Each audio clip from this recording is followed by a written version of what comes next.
Assalamualaikum. Selamat pagi. Alhamdulillah berjumpa kita di bulan Ramadan pada tahun ini. 1 Ramadan 19 Februari. Kurang 10 hari lagi kita akan meninggalkan bulan Februari. Selamat datang bulan 3. Kurang 10 hari lagi. Okey, hari pertama Ramadan, hari ketiga kongsi facai. Kurang 10 hari bulan 2. Bertemankan ayam-ayam. Kedai buka seperti biasa.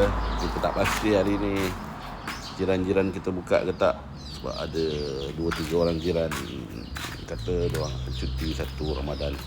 Jalan sunyi, bumper tertinggal. Jiran di hadapan masih bercuti, sana tutup, sini tak pasti.